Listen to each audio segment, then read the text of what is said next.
In the wake of World War II, the US government is engaged in a large number of secret medical experiments designed to help win the Cold War.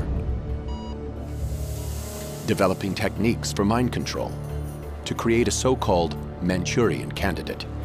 What is the extent of these brainwashing experiments? How did the CIA become involved in such far-reaching and disturbing research? In May 1953, scientists at Porton Down are researching one of the most lethal nerve agents known to man, sarin. The experiments are conducted on military volunteers, but the young servicemen have no idea what they are letting themselves in for. On the board there was a separate notice, typed, which said in so many words, volunteers wanted to help find a cure for the common cold. By volunteering, Ken Earl becomes an unsuspecting guinea pig in the war against the Soviets. On May 4th at Porton Down, he and 5 other Air Force men are led into a small room by 2 technicians. We were told by the 2 men to roll up the left sleeve.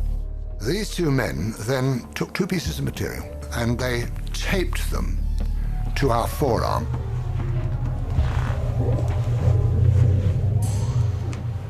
They then gave us each a respirator and that we were not, under any circumstances, to take off the respirator.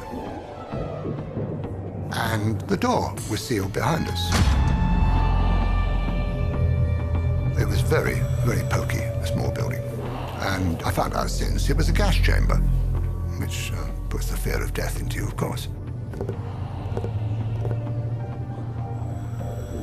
And this technician, with a vial and a pipette, went round each of us, and he dripped onto this piece of material 20 drops in 2 rows. The clear liquid is sarin nerve agent.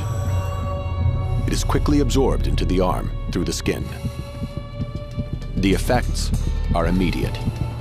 I became absolutely claustrophobic. I didn't know what sheer terror there is in being trapped and not being able to breathe properly. You feel you can't breathe. I was sweating profusely. And I now, even today, I have nightmares about it. After half an hour, we were released, gasping and spluttering and sweating into the open air. Beautiful sunny May morning. Absolute bliss. What a wonderful thing to be alive. The corresponding paperwork clearly states the purpose of the experiment is to determine the lethal dose of sarin. After the Korean War, disturbing new intelligence reaches Washington. Hundreds of American troops are still being held captive, subjected to brainwashing experiments, and then killed. Mind control research back home intensifies. The new goal is to cause an individual to become subservient to an imposed control, to the point where he will perform acts against his will and then have no memory of the act. The search for a real-life Manchurian candidate begins. To produce such an assassin, the CIA faces 2 main challenges: how to induce amnesia and how to program in new behavior. In 1957, Dr. Ewan Cameron, an eminent psychiatrist in Montreal, believes he has the answers. Cameron applies his techniques under the guise of normal therapy. It was a 3-part technique which started with an effort to wipe out past patterns of behavior. And this was accomplished through the use of particularly intensive, repeated, high-level electroshocks until no more convulsions could be elicited from a patient. Cameron then plays tape-recorded messages through helmets that are locked to his patients' heads.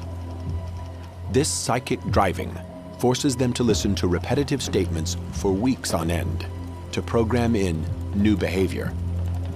Now, the final phase was to try to wipe out all recollection of what had happened, and that was accomplished by putting people to sleep for 30, 40 days, accompanied by different kinds of cocktails of drugs.